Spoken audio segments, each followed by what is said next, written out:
Hello, and welcome to Space for Sleep. Time feels like the most ordinary thing in the world.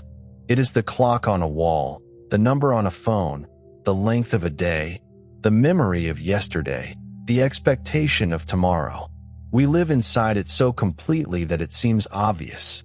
Seconds pass, minutes accumulate, years move in one direction. The past is fixed, the future is open, the present is here. And then space physics quietly breaks that simple picture. Not because time is unreal, not because clocks are illusions, but because time is not the same for everyone, everywhere. A clock in motion does not tick at exactly the same rate as a clock at rest. A clock deeper in a gravitational field does not tick at exactly the same rate as a clock higher above it. A person moving very fast through space can age less than someone who remains behind. A clock near a black hole can fall dramatically out of step with a clock far away. This is not science fiction. It is not philosophy dressed as physics. It is measured reality. The satellites used for GPS carry atomic clocks, and those clocks do not naturally run at the same rate as clocks on Earth's surface. Their orbital speed makes them run slightly slow. Their higher altitude, in weaker gravity, makes them run faster. The two effects partly cancel, but not completely. The net difference is about 38 microseconds per day. That sounds tiny, but light travels about 300 meters in 1 microsecond. Without relativistic corrections, navigation errors would grow by kilometers per day.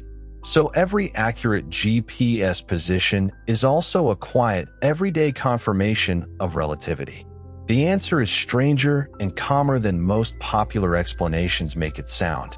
Time is not a single universal river flowing identically everywhere in the universe.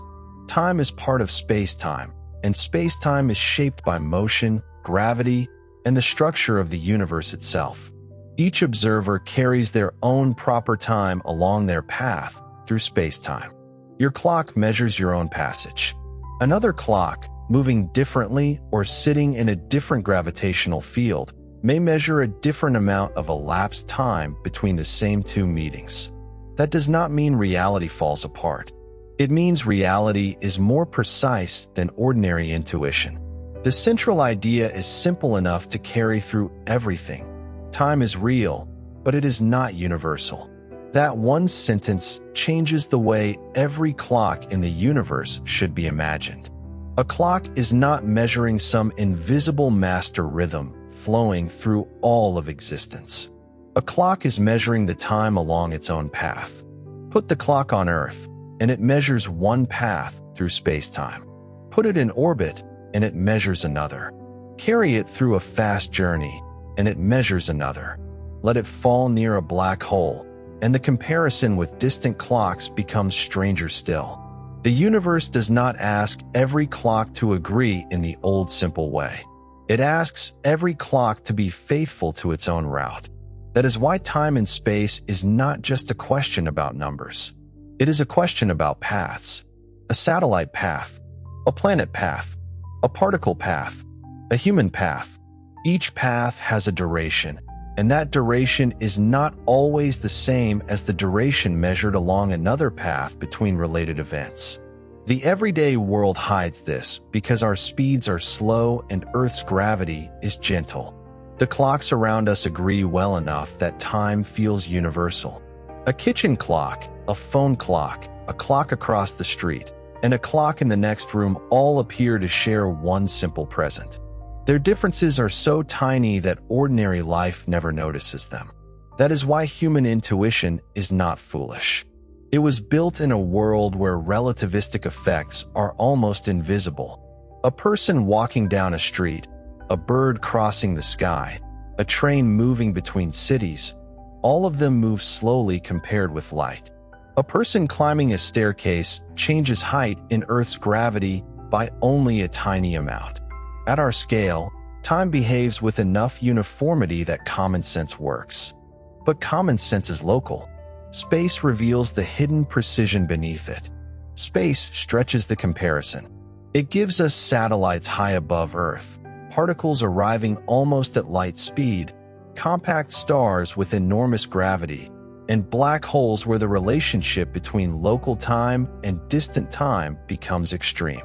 In space, time stops feeling like a background and starts behaving like part of the landscape. It belongs to paths, clocks, observers, gravity, motion, and the shape of spacetime. And once that idea becomes clear, the universe feels less like a stage where time happens and more like a structure where time is woven into everything else. Let's start not with Einstein, but with a much older idea, because the conceptual roots of relativistic time reach back further than the 20th century. Galileo Galilei, in the early 17th century, articulated a principle of relativity that seems utterly mundane but contains the seeds of everything that followed. Relativity did not begin as a bizarre idea. It began as a simple observation about ordinary motion.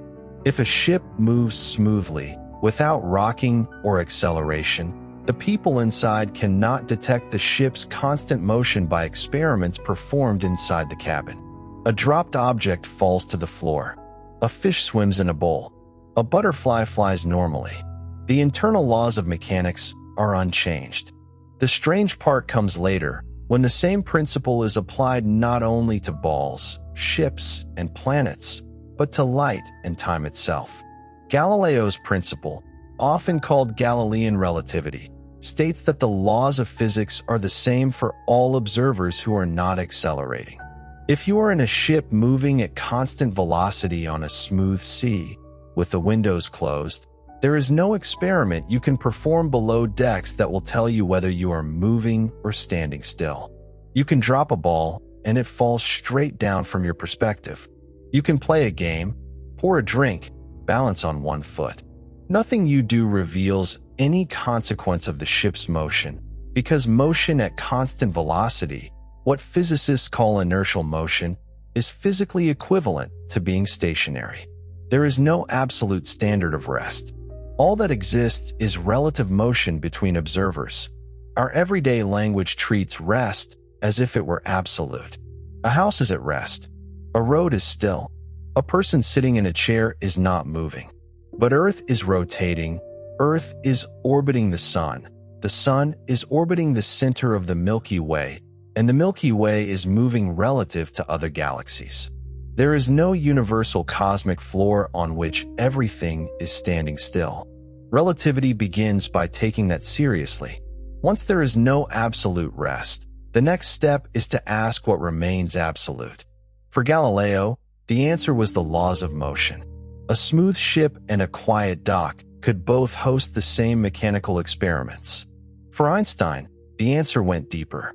The laws of physics remain the same for inertial observers, and the speed of light in vacuum remains the same as well. This second statement forces the old ideas of distance and duration to change. It is easy to imagine relativity as a theory that made everything uncertain, but the opposite is closer to the truth. Relativity made physics stricter. It demanded that measurements fit together without contradiction, even when observers moved differently. It removed a false simplicity and replaced it with a deeper consistency. The price of that consistency was universal time. Before Einstein, it felt natural to imagine a master clock for the universe. Every event, no matter how distant, could be assigned to one shared present. Somewhere in that old picture, there was a cosmic now stretching from Earth to the farthest star. Relativity removes that simple now. It says that distant simultaneity depends on motion. Two observers moving differently can slice space-time into space and time in different ways. This does not disturb everyday life, because everyday speeds are small, but it changes the conceptual foundation of the universe. There is no single cosmic presence spread across all of space in the way common sense imagines. There are events. There are world lines. There are clocks moving through space-time. There are signals limited by the speed of light. And there are rules for how different observers translate one description into another. Time becomes local without becoming unreal. The name relativity can mislead people into thinking everything becomes vague or subjective. It does not. The laws of physics are the same for inertial observers. The speed of light in vacuum is the same for inertial observers. Proper time along a world line is a real measurable quantity. What changes are things once assumed to be absolute. Simultaneity, separate measurements of space and time, and the way distant clocks are compared. Relativity is not the absence of fixed truth. It is the discovery of deeper fixed truths beneath changing measurements. People sometimes hear relativity and imagine that physics became vague. In reality, relativity made physics more exact. It removed quantities that only seemed absolute and replaced them with quantities that all observers can agree on. The cost was giving up universal time. The reward was a deeper consistency between light, motion, gravity, and measurement. That trade is the heart of modern spacetime physics. The principle of inertial relativity remained largely uncontroversial for 2 centuries. It described mechanics accurately, but it created a problem when the understanding of light deepened in the 19th century. James Clerk Maxwell, in 1865, derived his famous equations describing electricity and magnetism as manifestations of a single electromagnetic field, and these equations made a specific and unavoidable prediction. Electromagnetic waves, including light, travel at a fixed speed, determined only by the fundamental constants of electromagnetism, roughly 300,000 kilometers per second. The fixed speed was not defined relative to any specific observer or medium. It was an absolute value in the equations. If velocities simply added the Galilean way, then observers moving toward or away from a beam of light should measure different light speeds. If Maxwell was right, light's speed was built directly into the structure of electromagnetism. The question became unavoidable. Should the old rules for adding velocities survive, or should space and time themselves change? Almost nobody wanted the second answer at first, because it sounded absurd. But the universe did not choose the answer that felt comfortable. If light travels at 300,000 kilometers per second, relative to what? If you are in a spaceship moving toward a light source at 100,000 kilometers per second, does the light approach you at 400,000 kilometers per second, 300 from the source, plus 100 from your motion? Galilean relativity would say yes, velocities add. But Maxwell's equations say no. The speed of light is fixed at 300,000 regardless of the observer's motion. The 2 frameworks seemed irreconcilable. In 1887, Albert Michelson and Edward Morley conducted an experiment designed to detect Earth's motion through a hypothetical medium, the luminiferous ether, through which light was assumed to propagate, analogous to the way sound propagates through air. If the ether existed and Earth was moving through it, measurements of the speed of light in the direction of Earth's motion and perpendicular to it should give different values. Michelson and Morley found no difference. The speed of light was the same in all directions, regardless of Earth's motion. The null result became one of the most famous experimental results in the history of physics, not because it confirmed something expected, but because it undermined the ether picture and helped point physics towards something completely different. The resolution came from Albert Einstein in 1905 in a paper titled On the Electrodynamics of Moving Bodies, submitted to the journal Annalen der Physik by a 26-year-old patent examiner in Bern. Einstein's special theory of relativity made 2 postulates. First, the principle of relativity. The laws of physics are the same for all inertial observers, exactly as Galileo had said. And second, the constancy of the speed of light. The speed of light in vacuum is the same for all inertial observers, regardless of the motion of the observer or the light source. The second postulate was the radical one. The radical move was not adding complexity. It was removing a hidden assumption. Before Einstein, people assumed that time was universal. Two events either happened at the same time or they did not. A second was a second everywhere. Distances could be measured differently by error, but not because reality itself gave different observers different slices of space and time. Einstein kept the laws of physics and the speed of light fixed, and allowed space and time to become flexible. That was the turn. Relativity often begins with something ordinary: a ship moving smoothly, a beam of light, a clock ticking, a satellite signal, a particle falling through the atmosphere. Follow the ordinary thing carefully enough, and it leads to a conclusion that ordinary intuition never expected. That is one of the quiet pleasures of relativity. It does not begin with fantasy. It begins with careful attention. The answer, which Einstein derived with remarkable elegance through thought experiments involving clocks and trains, was deeply counterintuitive. For the speed of light to be the same for all observers, time itself, the rate at which clocks tick, must differ for observers in relative motion. To understand why moving clocks run slow, the classic thought experiment is a light clock. You do not need to begin with equations. You only need two mirrors, a pulse of light, and the rule that light always travels at the same speed in vacuum. Once those pieces are fixed, the conclusion is forced. If the light travels a longer diagonal path from one observer's point of view, while still moving at the same speed, then more time must pass in that observer's frame. Time dilation is not added to the story as a strange extra effect. It falls out of the geometry. Imagine a clock that works by bouncing a photon between two mirrors, separated by a fixed distance. A round trip from one mirror to the other and back can be treated as one tick. If the mirrors are separated by a distance d and light travels at speed c, then that round trip tick takes a time of 2d divided by c. This is a perfectly valid clock, at least in principle. Now imagine this clock on a spaceship moving past you at some velocity v. From the spaceship's perspective, the photon simply bounces straight up and down between the mirrors, as before, ticking at the same rate. But from your perspective, watching the spaceship pass by, the photon does not move straight up and down.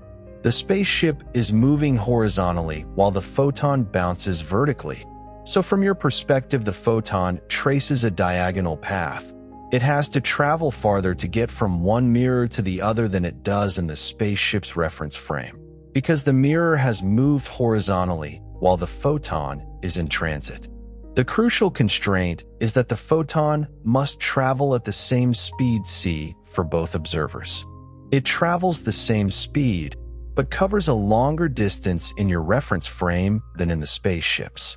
Therefore, it takes longer in your reference frame to get from mirror to mirror. Each tick of the clock, as seen from outside, takes longer than each tick as seen from inside the spaceship. The clock on the moving spaceship runs slow relative to your clock. The outside observer is not merely seeing the clock appear slow because of a delay in the light reaching their eyes. Relativity always corrects for signal travel time when making the statement. After those corrections, the moving clock is still measured to have accumulated less time between corresponding events in that frame. The effect is not caused by bad observation. It is caused by the structure of spacetime. Someone may think the outside observer sees the ship's clock slow only because the image of the clock takes time to reach them. But relativity is not about uncorrected visual delay. Physicists can correct for signal travel time and still find that the moving clock accumulates less time in that frame. The difference is real enough to be measured when clocks reunite. The moving clock has not malfunctioned. It has taken a different path through spacetime. Here is the calm core of relativity. The clock on the ship is not broken. The clock on Earth is not broken. The satellite clock is not broken. The clock near a massive object is not broken. Each one is doing exactly what a good clock should do, measuring the time along its own world line. If two paths through spacetime differ, two good clocks can show different elapsed times when they are compared again. That difference is not a mistake in the clocks. It is a property of the paths. The idea is similar to distance, but with a relativistic twist. Two people can leave the same place, take different routes, and meet again. One route can be longer than the other. No one says the measuring tape failed. The routes had different lengths. In space-time, two world lines can also have different lengths, and the length of a time-like world line is measured as proper time. This is why the traveling twin can return younger. The traveling twin has not cheated time. They have followed a different route through space-time. Their clock has measured that route honestly. The stay-at-home twin has also measured their own route honestly. When the two clocks meet again, the readings reveal the difference. This is time dilation, the slowing of clocks in motion. It is not an illusion or a measurement artifact. It is a genuine difference in the amount of time experienced by different observers due to their relative motion. The faster the spaceship moves, the more diagonal the photon's path becomes in the outside observer's reference frame, and the more the clock slows. At velocities approaching the speed of light, the time dilation becomes extreme. At ordinary speeds, time dilation is real but tiny. A car, airplane, or rocket moving by present-day technology changes elapsed time by amounts too small for human senses. But as velocity approaches light speed, the Lorentz factor grows rapidly. The traveler's proper time can become much shorter than the time measured by observers who remain behind. It is not a way to travel into the past. It is a one-way route into the future.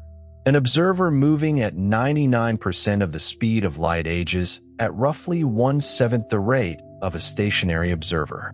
At 99.9%, the ratio is about 1 to 22. At 99.99%, 1 to 70. As the velocity approaches the speed of light, the time dilation factor grows without bound. A massive clock can never actually reach light speed, but the closer it gets, the slower it is measured to tick from the outside frame. The time dilation factor has a precise mathematical expression. It is the reciprocal of the square root of the quantity 1 minus v squared over c squared, usually written as the Greek letter gamma, the Lorentz factor. The Lorentz factor is one of the quiet rulers of relativistic physics.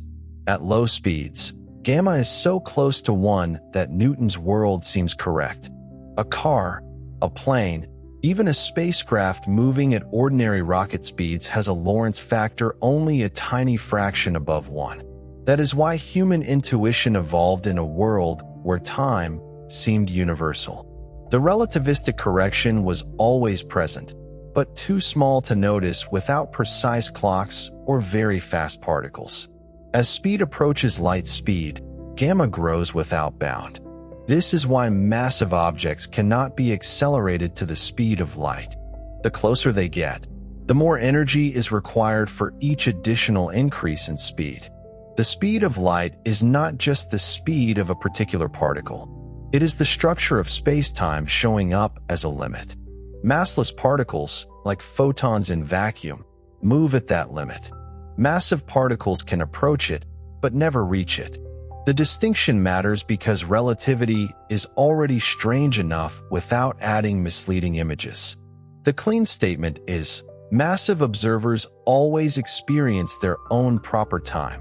Massless light follows null paths for which no ordinary rest frame clock exists. This factor also appears in the length contraction that accompanies time dilation. Moving objects are measured to be contracted in the direction of motion by the same factor, and in the relativistic relationship between energy, momentum, mass, and motion. Length contraction is often treated as a secondary curiosity, but it is essential. If moving clocks run slow, distances along the direction of motion also transform. This is why the muon example works from both perspectives. From Earth's frame, the muon's clock runs slow. From the muon's frame, the atmosphere is shorter. The same event, reaching the ground, is explained consistently from both frames. Relativity is not a collection of disconnected oddities.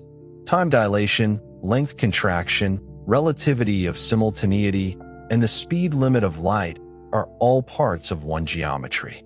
That unity is what makes the theory powerful.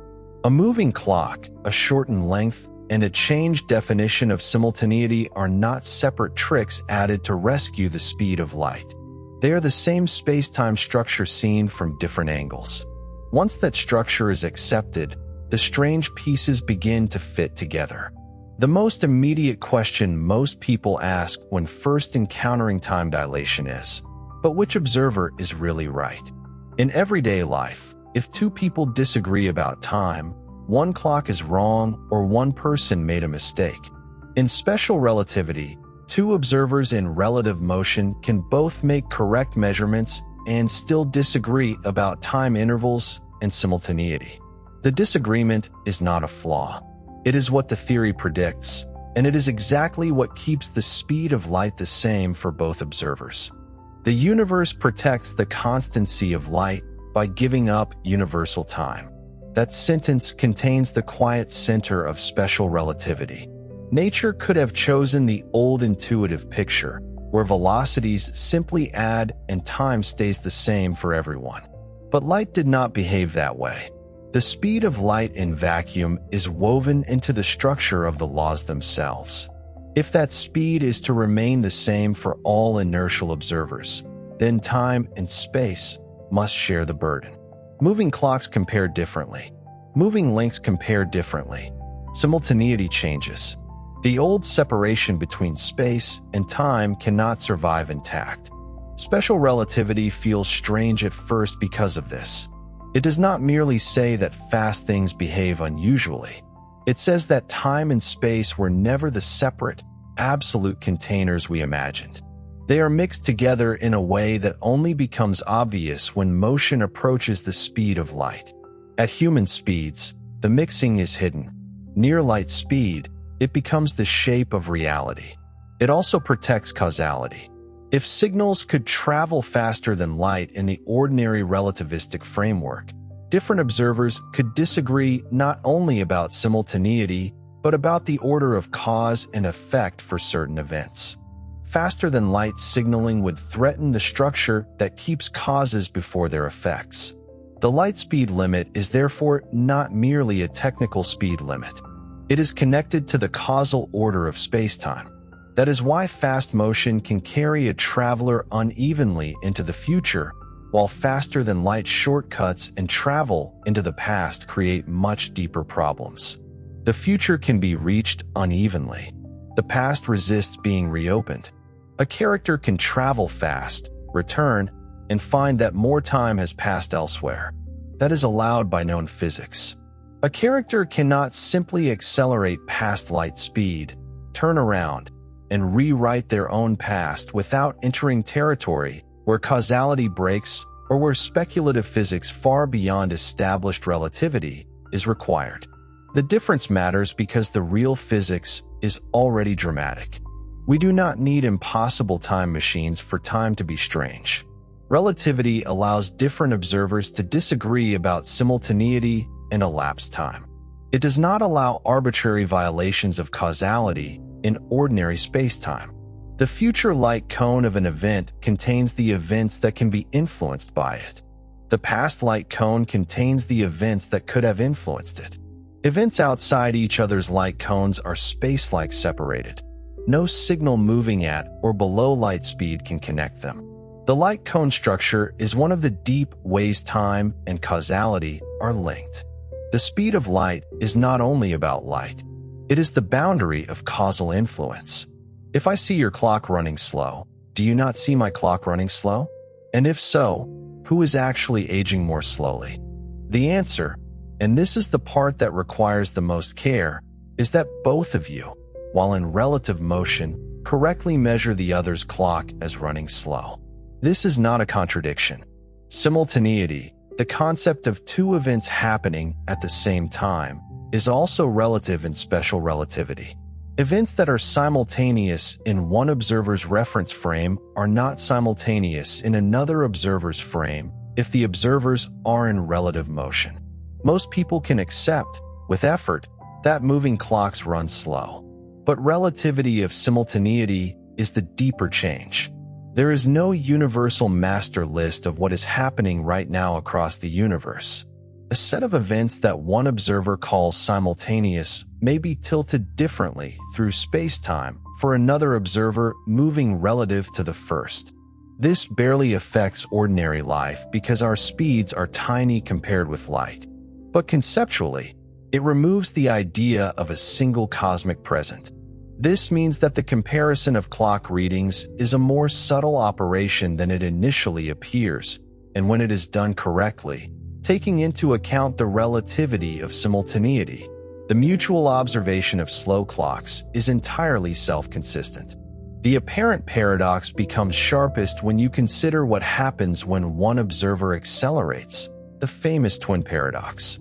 The twin paradox is the most well-known apparent contradiction in special relativity, and its resolution illuminates something important about the nature of time dilation. Suppose there are identical twins. One stays on Earth. The other boards a spacecraft, accelerates to a significant fraction of the speed of light, travels to a distant star, decelerates, turns around, accelerates back toward Earth, decelerates again, and lands. From Earth's perspective, the traveling twin's clock has been running slow during the entire journey. The traveling twin returns younger, having aged less than the twin who stayed home. This is the prediction. But here is the apparent paradox. From the traveling twin's perspective, it is the Earth that was moving. Shouldn't the Earth twin be the one who ages less? Relativity does not mean that anything goes. Observers may disagree about the time between distant events or about which distant events are simultaneous. But when two clocks reunite in the same place, their readings can be compared directly. Everyone agrees which clock shows less elapsed proper time. The disagreement is not about the final result. It is about how different frames describe the path to that result. The traveling twin's path through spacetime is different, and that path contains less proper time. The stay-at-home twin and the traveling twin do not merely have different opinions about time. They have followed different world lines. When they meet again, the comparison is local and direct. Two people, two clocks, one reunion event. Relativity allows disagreement about distant simultaneity, but not about the readings of two clocks side by side. That is why the prediction is testable rather than philosophical. The twin paradox is not a paradox. It is a surprising prediction of special relativity that has been directly tested experimentally. The emotional force of the twin story comes from its simplicity. Two lives begin together. One life remains near Earth. The other takes a high-speed path through space and returns. When they meet again, their clocks and bodies do not show the same history. Nothing mystical has happened. No one has slipped outside reality. The difference is written into the geometry of the two paths. Time has not flowed wrongly for either twin. It has flowed locally for both. The same principle appears whenever precise clocks take different journeys. The Haffel-Keating experiment, with atomic clocks flown around the world, was beautiful because it made the idea physical. The clocks did not argue. They did not interpret. They simply returned with slightly different readings. The differences were tiny, but their meaning was enormous. Time had accumulated differently along different paths around Earth. Later experiments became far more precise. Atomic clocks improved. Satellite systems became everyday tools. Laboratories learned to compare clocks so accurately that height, motion, and gravity could no longer be treated as background details. Relativity stopped being only a grand theory about the cosmos. It became part of precision timekeeping. The strange idea is not fragile. It survives contact with instruments. It survives engineering. It survives daily use. The most direct and famous experimental confirmation was carried out by Joseph Haffel and Richard Keating in October 1971.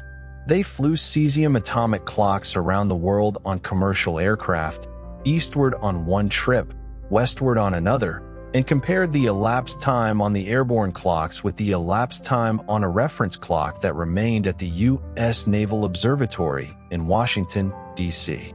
Both relativistic time dilation from the aircraft's velocity and the gravitational time dilation from the aircraft's altitude, which we will come to, were expected to affect the clock rates. The predicted differences were small, on the order of nanoseconds for a flight around the world, but measurable with atomic clocks precise enough to detect nanosecond differences. The results matched the relativistic predictions with an accuracy of about 10%, a crude but unmistakable confirmation. The uncertainties were large. Commercial flights were not ideal laboratories. The clocks were good for their time, but far less precise than today's optical clocks. Yet the sign and scale of the effect were exactly what relativity predicted. Eastward and westward trips produced different elapsed times because Earth's rotation, aircraft speed, and gravity all entered the calculation. It was a wonderfully physical experiment. Put clocks on planes, fly them around the world, and see whether time itself comes back different. The eastward flying clocks, moving with Earth's rotation, thus moving faster in the Earth-centered frame, were slightly behind the reference clock. The westward flying clocks, moving against Earth's rotation, were slightly ahead. The specific amounts matched the relativistic calculation. More precise tests have followed, both with atomic clocks on aircraft and with clocks in satellites. The GPS satellite system provides the most sustained and precise daily confirmation of relativistic time dilation. The clocks on GPS satellites run fast relative to ground clocks by about 38 microseconds per day, the combined result of gravitational and velocity effects, which partially cancel. And this correction is applied continuously in the GPS system. For most of human history, time was measured by the sky, sunrise, sunset, lunar phases, seasons, the motion of stars. Mechanical clocks made time portable. Quartz clocks made it more stable. Atomic clocks changed the definition of a second itself. A second is no longer defined by Earth's rotation, which is too irregular for modern precision, but by a fixed number of oscillations associated with the cesium atom. Once clocks became precise enough, time dilation stopped being an exotic prediction and became a measurable engineering condition. If two atomic clocks disagree after one has moved or changed altitude, the question is no longer whether the clock is broken. The question may be whether relativity has made the difference exactly as expected. Modern clocks do not simply measure time. They reveal spacetime. Remove the correction, and the system's positional accuracy degrades within hours. That is what makes GPS so powerful as an example. It connects an abstract idea to a tool people use without thinking. A person may never study Einstein's equations, but the phone in their hand depends on a universe where clocks in orbit and clocks on the ground do not naturally agree. The twin paradox scenario, a traveler going to a distant star and returning younger than their earthbound sibling, is not science fiction. It is physics. For the velocities achievable with current rocket technology, the effect would be unmeasurably small. But for a hypothetical spacecraft capable of accelerating at one standard gravity for long enough to reach near light speed, the effect would be profound. A round trip to Alpha Centauri, a little more than 4 light-years away, with long periods of one-gravity acceleration and deceleration, would take only several years of proper time for the travelers, while more than a decade could pass on Earth, depending on the exact acceleration profile. A round trip to the center of the galaxy, sustained at one gravity of acceleration, would take about 45 years for the crew, while roughly 60,000 years would pass on Earth. One-way travel into the future, by means of extreme velocity, is not physically prohibited. It does not mean a person can choose any future casually. It does not mean faster than light travel. It does not mean returning to the past or changing history. It means that different world lines between events can contain different amounts of proper time. If one path involves extreme velocity and acceleration, less time can pass along that path than along a more ordinary path. The traveler has not escaped time. They have taken a route through space-time with a smaller elapsed time. It would be prohibitively expensive in terms of the energy required and the engineering challenges of operating at such velocities.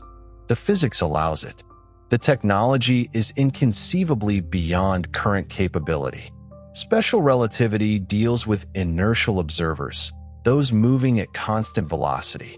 General relativity, published by Einstein in 1915, extends the framework to include gravity and acceleration. Special relativity changes time because of motion.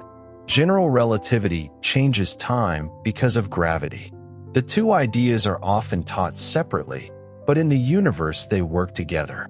A satellite has speed, so special relativity matters.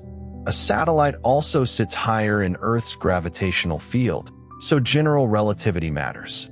An astronaut in orbit is moving quickly and also living in weaker gravity. A compact star curves space-time strongly, while matter around it may move at high speeds. A black hole combines extreme gravity with the need to describe motion, signals, and horizons carefully. Time and space is rarely shaped by only one effect. The clean separation is useful for learning. Motion changes time. Gravity changes time. But real systems often contain both, and the art of precision physics is to know which effects matter, how large they are, and how they combine. Both effects belong to the same deeper picture. Time is part of space-time, and space-time has geometry. Motion changes the path a clock takes through that geometry. Gravity changes the geometry itself. Once gravity enters the story, time is no longer only relative between moving observers.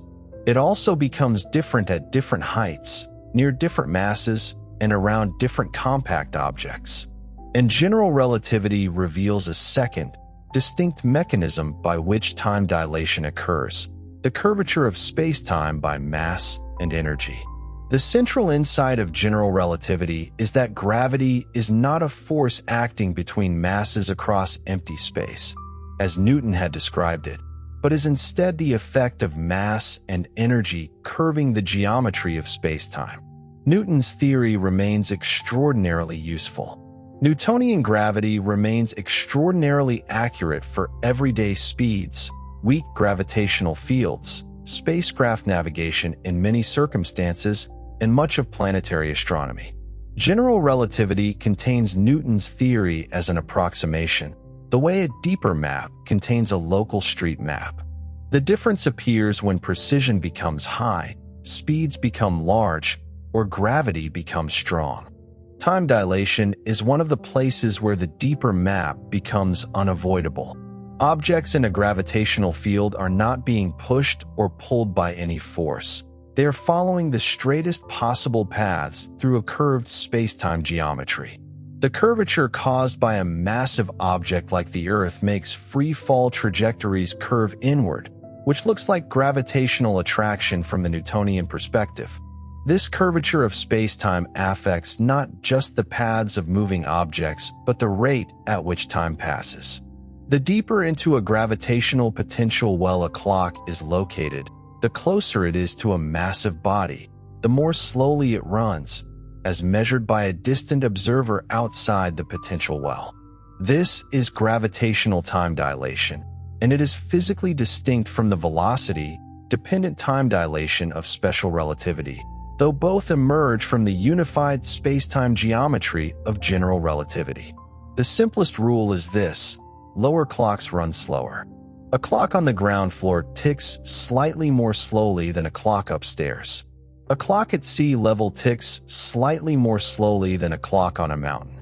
A clock near Earth ticks more slowly than a clock far from Earth, if their motion is otherwise accounted for. The effect is tiny in ordinary life, but it is not zero. Modern clocks have become precise enough that height becomes time. At the highest precision, clocks also become sensors. A clock moved upward changes rate because gravitational potential changes. That means a clock comparison can, in principle, detect changes in elevation or mass distribution. Timekeeping begins to overlap with geodesy, geology, hydrology, and earth science. A future network of optical clocks might help monitor groundwater, volcanic activity, sea level changes, or vertical land motion through tiny shifts in gravitational potential. One of the most unexpected outcomes of relativity is that the theory that began with light beams and thought experiments may help measure changes in Earth itself. The physical reason for gravitational time dilation can be understood through a thought experiment with light. Imagine a photon emitted from the surface of a massive planet toward a distant receiver. As the photon climbs out of the gravitational potential well, it loses energy. This is the gravitational redshift, directly analogous to the way a ball thrown upward loses kinetic energy as it gains potential energy. The photon's energy is proportional to its frequency, and lower energy means lower frequency, a longer wavelength, shifted toward the red end of the spectrum. Receiving less energetic, lower frequency photons means receiving fewer wave crests per second, which is equivalent to a slower clock. The photons are ticking more slowly. Gravitational time dilation has been measured with extraordinary precision. In a landmark experiment in 1959, Robert Pound and Glenn Rebka at Harvard measured the gravitational redshift of gamma rays produced in the basement of the Jefferson Physical Laboratory and detected at the top of the building, a height difference of only 22.5 meters. The predicted frequency shift was only about 2.5 parts in 10 to the 15th, an almost unimaginably tiny effect for such a small height difference. But Pound and Rebka measured it to within 10% of the prediction using the Moosbauer effect, a precision technique for measuring very small frequency shifts in gamma radiation. The confirmation was precise enough to be scientifically convincing and established gravitational time dilation as an experimentally confirmed phenomenon. The Pound-Rebka experiment was important because it measured gravity's effect on light over the height of a building. That scale matters. General relativity is often associated with galaxies, black holes, and the universe as a whole. But the theory also works in a laboratory on Earth, over 22 meters, with gamma rays climbing a few floors. The curvature of spacetime is not only a cosmic drama.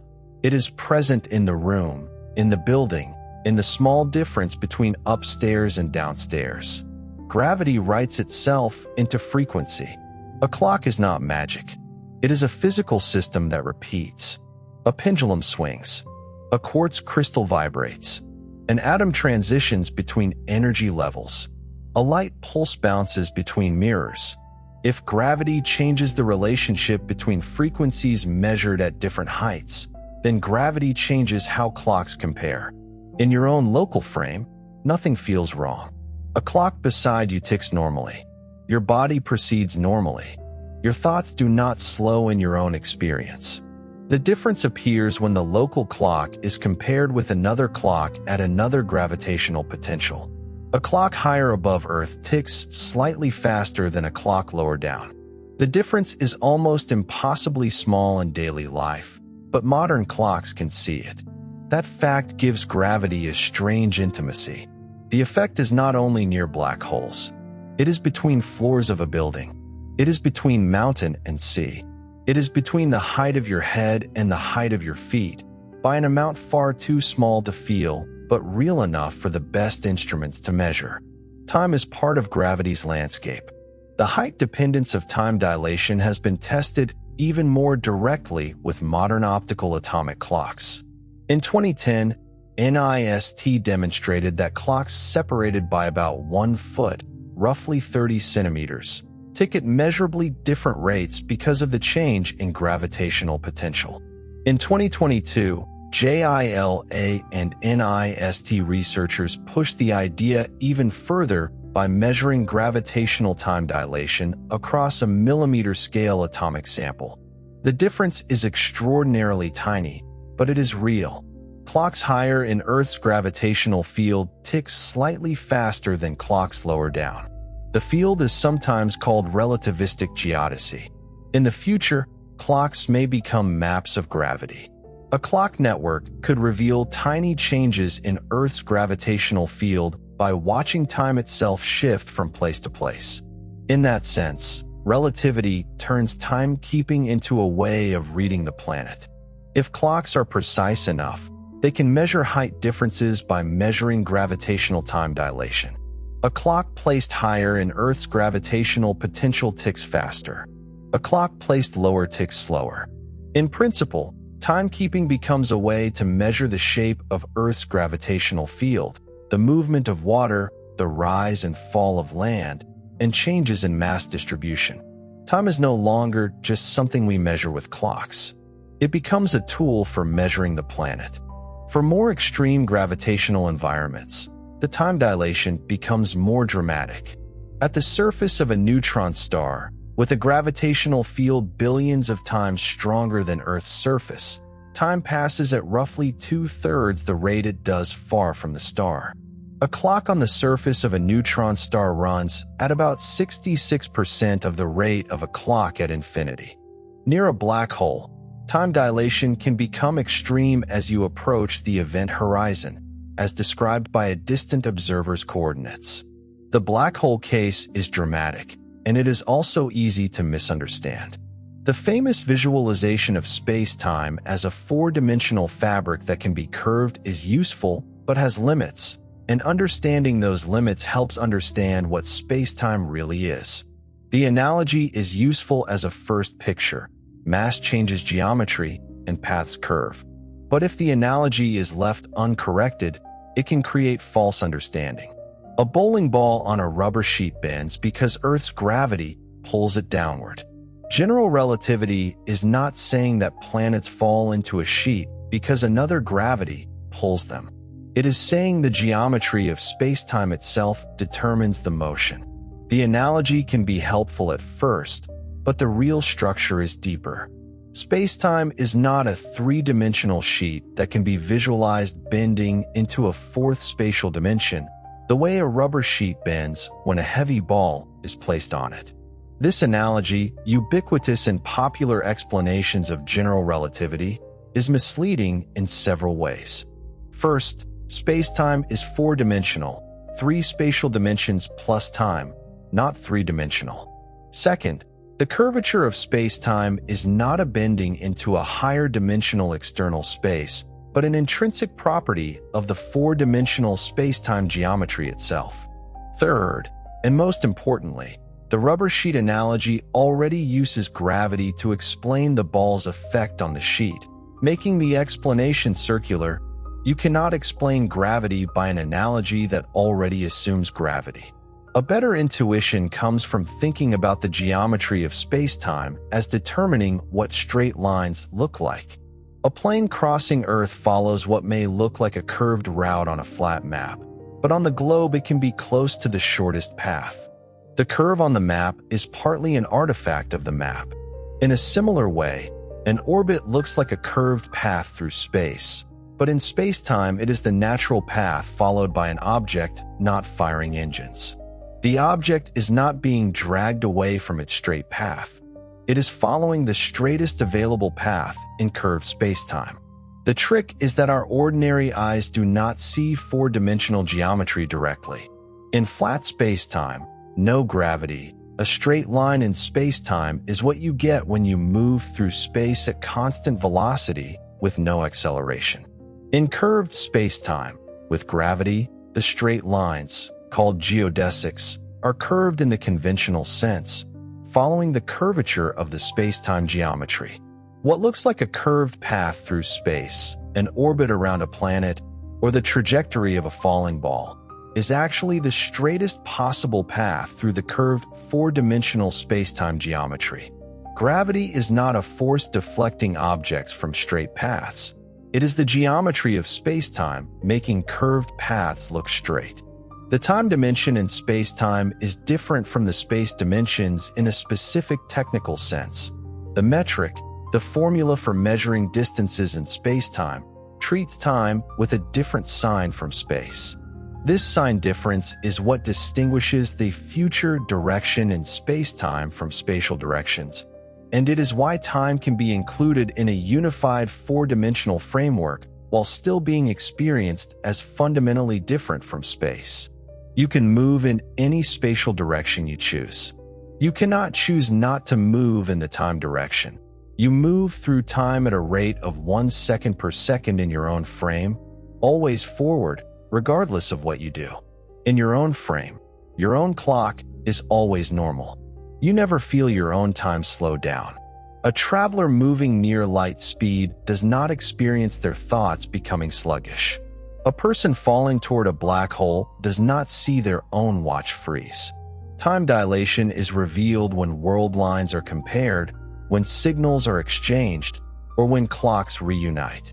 Your proper time is always your own time. This compulsory forward motion in time, the arrow of time, is among the most fundamental and least understood aspects of temporal physics. Special relativity tells us time depends on motion. General relativity tells us time depends on gravity. The arrow of time asks why time has a direction at all. These are related ideas, but they are not the same question. A clock can tick at different rates in different gravitational fields, but all ordinary clocks still seem to tick from past to future. Relativity changes the rate and structure of time. Thermodynamics explains much of its direction.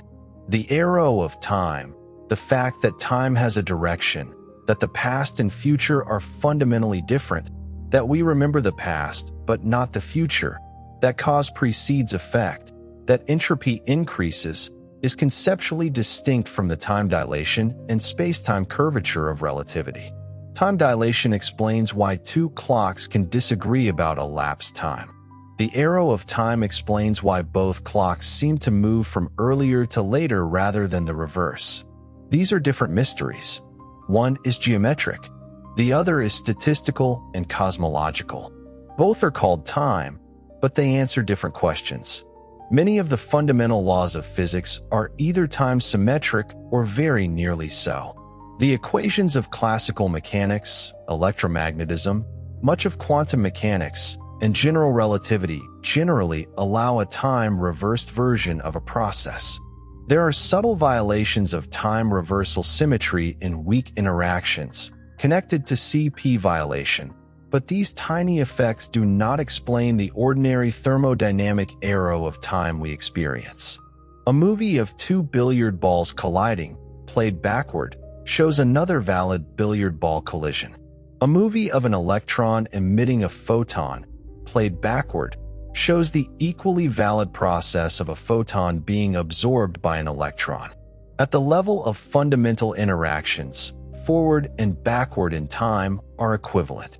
And yet the world is manifestly not time-symmetric. The asymmetry is everywhere. You can turn an egg into an omelet, but not an omelet into an egg. You can burn a log into ash and heat, but ash and heat do not gather themselves back into a log. You can remember reading a sentence, but you do not remember the sentence you will read tomorrow. The difference between past and future is not subtle in lived experience. The puzzle is that this obvious difference is not obvious in many of the microscopic equations. We remember the past and not the future. Dropped glasses shatter. Scattered shards do not spontaneously reassemble into glasses. Cream mixed into coffee does not spontaneously unmix.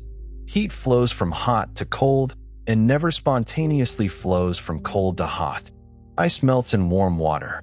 The future is different from the past, and we know which direction is which without any difficulty. The origin of this asymmetry, the arrow of time, in a universe where the fundamental laws are symmetric, is one of the deepest unsolved problems in physics. The standard answer involves entropy and the second law of thermodynamics. Entropy is often explained as disorder, but disorder is only a rough metaphor. A more precise way to think about it is possibility. A high entropy state can be produced by many different microscopic arrangements. A low entropy state can be produced by comparatively few. There are many ways for coffee and cream to be mixed, and very few ways for the cream to sit in a neat, unmixed swirl. There are many ways for a glass to be shattered, and very few ways for all its atoms to form the exact intact glass. Systems tend toward states with more microscopic possibilities because there are overwhelmingly more of those states available.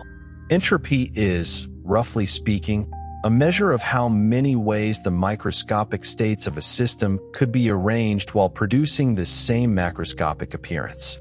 A glass of water has higher entropy than a glass of ice because the liquid water molecules can be arranged in far more microscopic configurations that all look like liquid water than there are configurations that look like ice. Scrambled egg has higher entropy than intact egg. A shattered glass has higher entropy than an intact one. The second law of thermodynamics states that entropy tends to increase in isolated systems over time, that systems evolve from lower entropy to higher entropy states. The second law is statistical rather than absolute. On small scales, fluctuations can happen. Tiny systems can temporarily move in ways that look like entropy decreasing.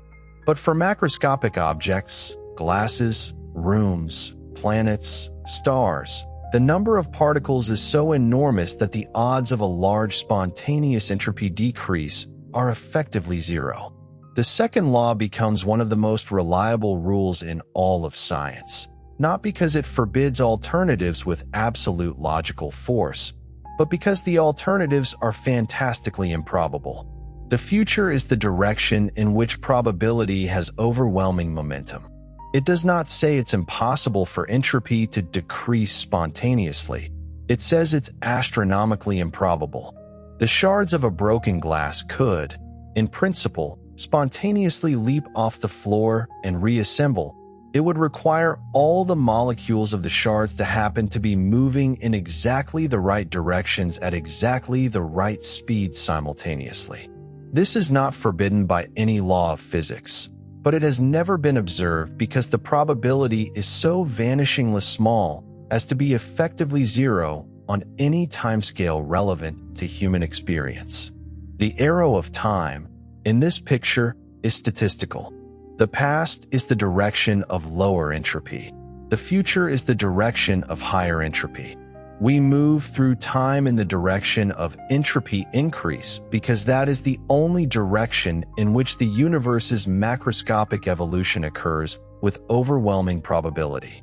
The arrow of time, then, ultimately traces back to the initial conditions of the Big Bang, to the fact that the universe began in a very low entropy state. The early universe was hot, dense, and nearly uniform. In ordinary gas physics, uniformity can look like equilibrium. But when gravity matters, smoothness is special. Gravity tends to amplify clumps. A universe full of black holes would have vastly higher gravitational entropy than the smooth early universe. So the early cosmos was low entropy in the gravitational sense that matters for the later growth of structure. That special beginning is the source of the thermodynamic arrow we experience. Why it began in that state, rather than in the much more common higher entropy state that would be expected from purely statistical reasoning, is a question that touches on the deepest physics of cosmology and that does not have a settled answer. Various proposals, including special initial condition proposals, inflationary cosmology, bounce or cyclic models, and anthropic arguments about which kinds of universes can produce observers, have been offered, but none is universally accepted. The arrow of time is sometimes described as an emergent phenomenon, something that arises from the statistical behavior of many particles following time-symmetric laws, even though the individual laws are symmetric.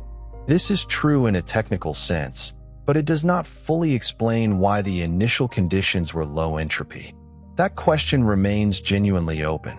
Time is measured with extraordinary precision and still not fully understood.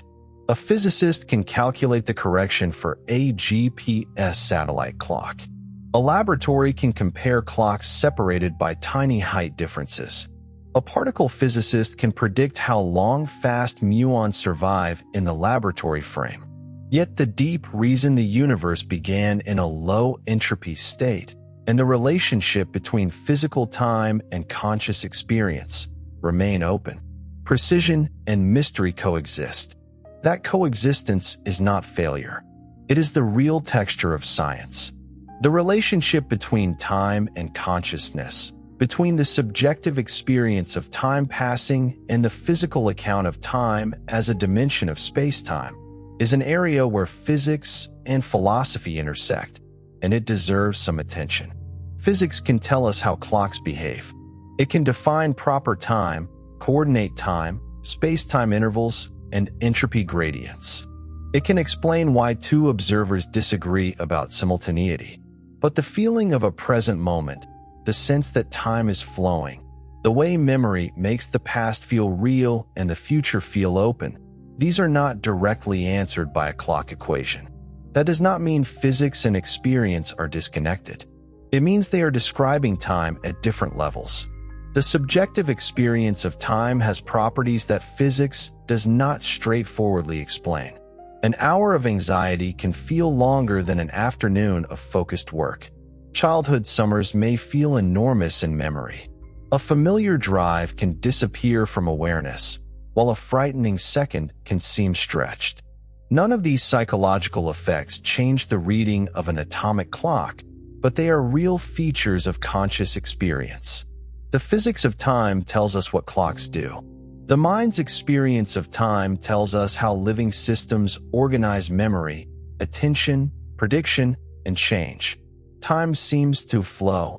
The present moment seems to move from earlier to later, sweeping the boundary between the fixed past and the open future. Physics describes time as a dimension, the fourth coordinate of space-time, but does not naturally describe a flowing present. In the physicist's four-dimensional view, all of space-time exists simultaneously. The past, the present, and the future are all equally real aspects of the four-dimensional block universe. The sense that the present is special, that now is the only real moment, is not obviously captured in this picture. The block universe view, or eternalism, is the picture that most naturally follows from special relativity. That does not mean the human feeling of time is silly or false. It means the feeling of a moving present belongs to conscious life, memory, and attention, while the physics of time belongs to clocks, events, and space-time structure. We live at the meeting point of those two descriptions. Physics does not make consciousness disappear. It does not make choice meaningless in any simple way. It says that the division of space-time into a universal present is not part of the relativistic structure. Different observers slice space-time into space and time differently. That makes the idea of one objective cosmic now difficult to defend. The philosophical consequences are still debated. The physical constraint is clear. If simultaneity is relative, if different observers have different nows, then no particular now can be singled out as the objectively real present. All moments of space-time are, in some sense, equally real. Past and future exist as surely as present. They simply aren't accessible from a given location in space-time. The alternative views, presentism, the view that only the present moment exists, and growing block universe, the view that the past and present exist but the future does not yet, have difficulty accommodating the relativity of simultaneity, because they require a universal present that special relativity shows cannot exist objectively. Your experience of now is real as experience. It is not a universal coordinate stamped across the cosmos. Physics gives us a four-dimensional space-time in which all events exist, through which each observer traces a world line, a path through space-time that represents their history. The rate at which your world line advances through time relative to other observers' world lines depends on your velocity and your position in a gravitational field. The fact that we experience a macroscopic direction from past to future is tied to the arrow of entropy increase. itself ultimately traceable to the special low entropy conditions of the early universe. Our subjective experience of time as flowing, as divided into a known past and unknown future, as passing more quickly when we are engaged and slowly when we are bored, these are features of conscious experience that depend on how brains process information and how memory is constructed and accessed. They are real features of experience, not illusions. Some explanations of relativity make people feel as if ordinary experience is simply wrong. A better explanation says ordinary experience is local. It works because we live at low speeds, in weak gravity, over human distances. Our intuition is not stupid. It is adapted to the scale where we evolved. Relativity extends the picture beyond that scale. There is calm in seeing both levels at once. Ordinary experience is real as experience. Physical time is real as measurement. They touch each other, but they are not the same thing. The abstract becomes concrete in real systems. GPS is the most mundane and most practically important example. It is also one of the best examples because it is not dramatic. Nobody sees the relativistic correction. Nobody hears it happen. There is no glowing effect on the screen when a phone finds a location. The system simply works because the timing has been made right. That quiet usefulness is powerful. The same theory that changes our understanding of time also helps a map know where you are. It is mundane in the best possible way. A person asking for directions on a phone is not thinking about Einstein. A delivery driver, a pilot, a hiker, or a ship at sea may use satellite navigation without once thinking about spacetime. But the system depends on timing so precise that relativity cannot be ignored. The satellites are not simply broadcasting where they are. They are broadcasting timed signals, and position is calculated from differences in arrival times. When time is off, location is off. A GPS satellite orbits at an altitude of about 20,000 kilometers, moving at about 14,000 kilometers per hour. This velocity, combined with the weaker gravitational field at that altitude compared to Earth's surface, produces two competing time dilation effects that partially cancel but do not cancel completely. The velocity of the satellite causes its clock to run slow by the velocity time dilation of special relativity. Moving clocks run slow. At 14,000 kilometers per hour, which is about 4 kilometers per second, the Lorentz factor is very close to 1, and the time dilation is small but not negligible.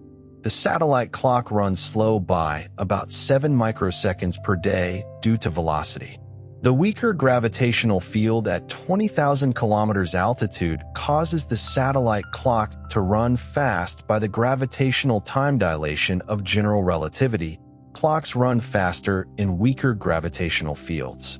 At 20,000 kilometers, the gravitational potential is sufficiently weaker than at Earth's surface that the clock runs fast by about 45 microseconds per day. The net effect, after both effects are combined, is that GPS satellite clocks run fast by about 38 microseconds per day compared to clocks on Earth's surface. 38 microseconds per day may seem trivial, but GPS works by measuring the precise timing of signals from multiple satellites, and even a microsecond of timing error corresponds to about 300 meters of positional error. Relativity is often presented through black holes because black holes are dramatic. But the better proof of its reality may be the quiet device in a pocket. The difference is only microseconds per day, but the speed of light turns microseconds into hundreds of meters. Precision navigation is therefore a practical spacetime experiment repeated continuously around Earth. The map app works because time is corrected. At light speed, a nanosecond is about 30 centimeters. A microsecond is about 300 meters. GPS timing errors become position errors almost immediately. That is why relativistic corrections are not optional refinements added by theorists. They are part of making the system function. A tiny error in time becomes a visible error in space. A satellite navigation system is not asking whether Einstein's theory feels intuitive. It simply has to work. Signals must be timed. Orbits must be known. Clock offsets must be modeled. Receivers must solve for position. If the relativistic terms are wrong, the position is wrong. The success of the system is therefore not a philosophical argument, but an engineering verdict. Relativity survives because the machinery works. 38 microseconds per day would accumulate to positional errors of roughly 11 kilometers per day if uncorrected. A navigation receiver is therefore doing something quietly profound. It is not merely listening to satellites. It is comparing clocks in motion. It is interpreting timed signals from objects traveling thousands of kilometers per hour above a rotating planet. It is solving a problem in geometry where time and space are inseparable. The position on a map appears simple only because the relativistic timing has already been handled. The correction is not decorative. It is not a philosophical footnote. It is built into the functioning of the system. Without it, the map would drift. With it, the phone in a pocket can locate itself on a planet using clocks in orbit. Einstein's theory becomes part of ordinary navigation. GPS satellite clock frequencies are designed and adjusted with relativity in mind, effectively made to run slightly differently before launch or corrected in operation, so that when the satellites reach orbit and experience relativistic effects, their broadcast timing matches the system's required coordinate time. A satellite clock system can be prepared to tick at the wrong rate on Earth so that it behaves correctly in orbit. The wrongness is local. The correctness belongs to the system. Engineers know where the clock will operate, how fast it will move, what gravitational potential it will occupy, and what rate it needs to have relative to the GPS coordinate time. The clock is not an isolated object. It is part of a relativistic network. That detail makes time and space practical rather than abstract. The adjustment is calculated directly from Einstein's equations and matches what is needed to keep the system accurate. It is not merely an academic demonstration. It is an operational necessity implemented in satellites every day, silently and invisibly confirming Einstein's physics in the most practical possible way. The muon experiment is another powerful demonstration. Muons are created high in the atmosphere when cosmic rays strike molecules of air. They are unstable. They should decay quickly. And yet many reach the ground because, from our perspective, their internal clocks are slowed by their near-light speed motion. The sky is raining tiny demonstrations of special relativity all the time. You do not need a spaceship to see time dilation. Particles from space bring it to Earth every second. Muons are especially powerful because they remove the feeling that relativity belongs only to machines. They are natural particles, born in the atmosphere by cosmic violence, moving so quickly that the geometry of spacetime changes what reaches the ground. From Earth's frame, their lifetimes are stretched. From their own frame, the atmosphere is shortened. Both descriptions are valid. Both lead to the same result. A detector at Earth's surface is therefore not only catching particles. It is catching evidence of relativistic time. Every muon that survives long enough to be measured is a small message from the high-speed universe. It says that the time measured by one path is not necessarily the time measured by another. Muons are unstable elementary particles produced when cosmic rays collide with atoms in Earth's upper atmosphere, roughly 15 kilometers above the surface. The muon's mean lifetime is about 2.2 microseconds in the muon's rest frame. A muon traveling at 98% of the speed of light would, by naive Newtonian calculation, travel only about 600 meters in one mean lifetime before decaying, far less than the 15 kilometers it needs to travel to reach Earth's surface.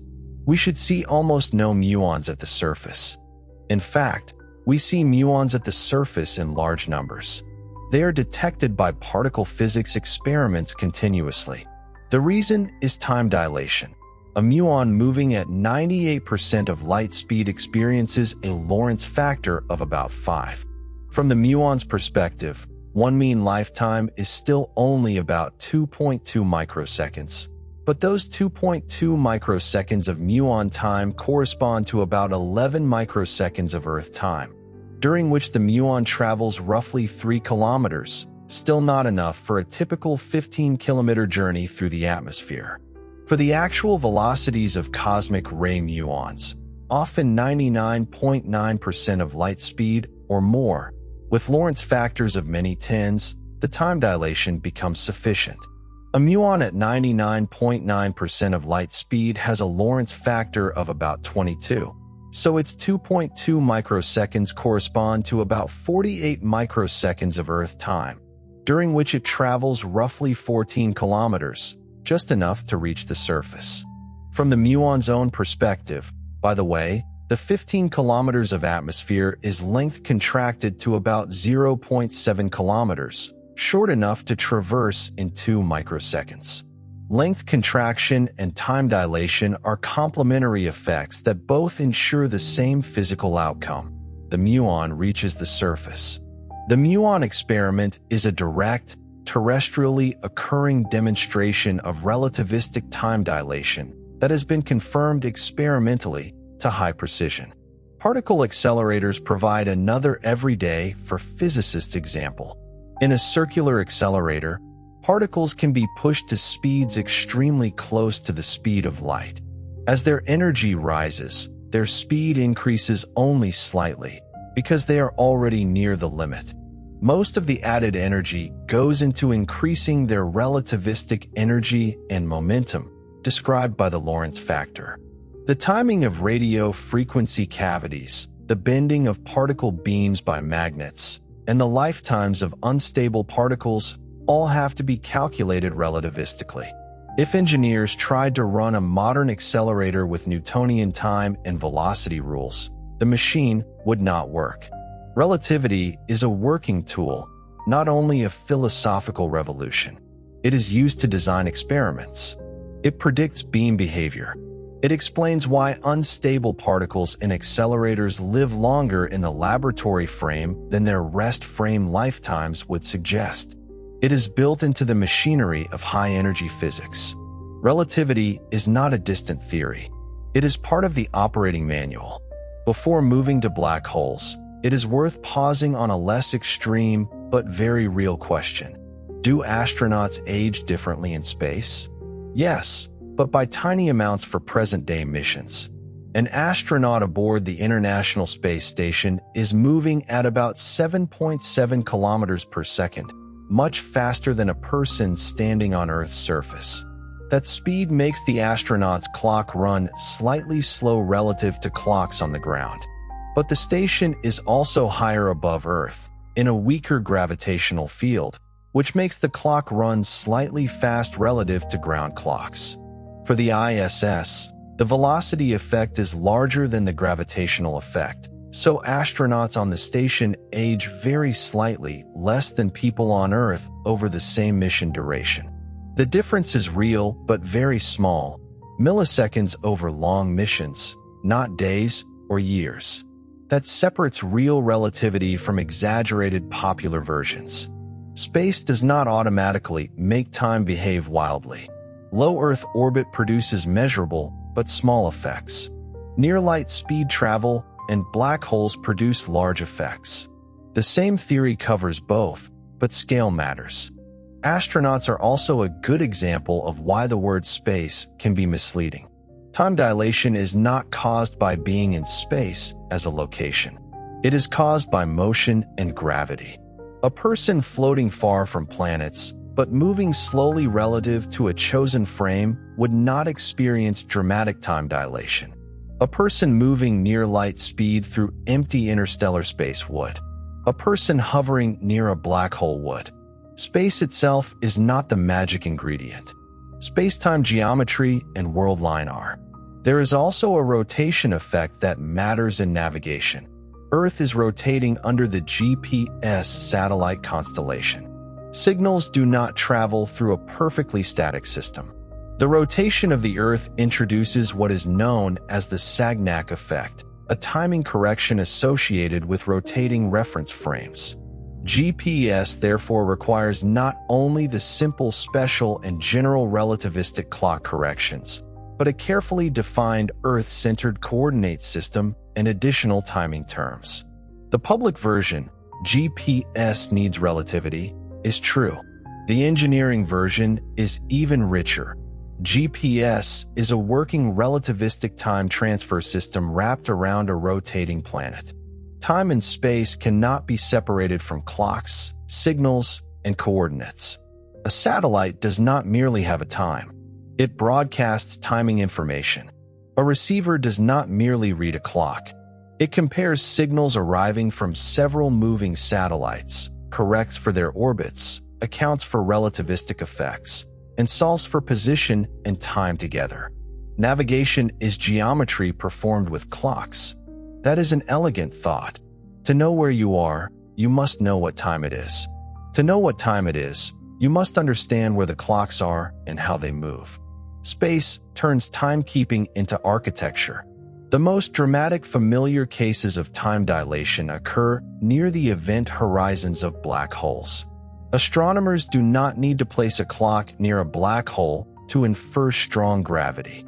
They can study orbits of stars near the supermassive black hole at the center of the Milky Way, the timing of pulsars and strong gravitational fields, the redshift of light, the dynamics of accretion disks, and the gravitational waves from merging compact objects. All of these probe space-time in regimes far beyond Earth's surface. Time dilation is part of that larger relativistic package. Wherever gravity is strong, time, light, and motion all carry the signature of curved spacetime. Black holes are useful because they take gravitational time dilation out of the realm of tiny clock corrections and into the realm of enormous differences between observers. Near Earth, height changes clock rates by tiny fractions. Near a black hole, space-time curvature can make the comparison between distant and nearby clocks dramatic. Black holes make time visible by breaking its everyday uniformity. Near a black hole, the separation between local experience and distant description becomes dramatic. A person falling freely through the horizon of a sufficiently large black hole would not see their own clock stop at the horizon. Their local time continues. Their instruments continue. Their body, ignoring tidal forces for the moment, continues along its own proper time. But a faraway observer receives light from that falling person with increasing delay and increasing redshift. The signals become weaker, slower, and harder to detect. The horizon is not a place where the falling person's time stops for them. It is a boundary in the causal structure of space-time. Beyond it, future-directed paths lead inward. Escape is no longer a question of engine power, because the geometry of the future has changed. That is why black holes are not only objects in space. They are structures in space-time. They show that time is not simply a background ticking behind events. Time is part of the geometry that decides what events can still communicate with what other events. But the same principle connects both cases. GPS and black holes belong to one theory. Near a black hole's event horizon, gravitational time dilation can approach an infinite redshift in the distant observer's coordinate description. A faraway observer using Schwarzschild-like coordinates can describe the infalling clock as slowing without ever crossing the horizon in finite coordinate time. The infalling observer, however, crosses the horizon in finite proper time. No local alarm rings at the horizon of a sufficiently large black hole. The horizon is not a solid surface. It is a boundary in causal structure. Once inside, future-directed paths lead inward. The outside view can also be misleading because the falling object fades. As light climbs away from the infalling clock, it is redshifted to longer and longer wavelengths. The signals arrive more slowly and with less energy. To a faraway observer, the image of the falling clock appears to slow and dim.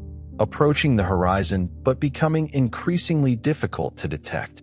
It is not a bright frozen clock face visible forever. It becomes redder, fainter, and effectively lost. The same effect has inspired careful discussions of what it might be like to orbit very close to a black hole. The movie Interstellar, released in 2014, depicted a carefully calculated version of this. A crew that descends close to a rotating black hole and spends what seems to them like a few hours near its horizon, but emerges to find that 23 years have passed for the crew member who remained on the orbiting spacecraft. The physics of this scenario was worked out in detail by the theoretical physicist Kip Thorne, who served as scientific consultant on the film, and it reflects the genuine consequence of gravitational time dilation near a supermassive black hole. The Gargantua black hole depicted in Interstellar has an extraordinarily specific set of parameters. It must be rotating very fast, near the maximum possible spin, and must be supermassive to allow an orbit close enough to the event horizon that extreme time dilation occurs while still being in a region where the tidal forces are survivable. Near a small black hole, tidal forces close to the horizon would be catastrophic. Near a supermassive black hole, the horizon can be crossed with much gentler local tidal forces, at least at first. Rapid rotation also changes the structure of possible orbits near the horizon. The famous time dilation in Interstellar required a very specific astrophysical setup, not just any black hole.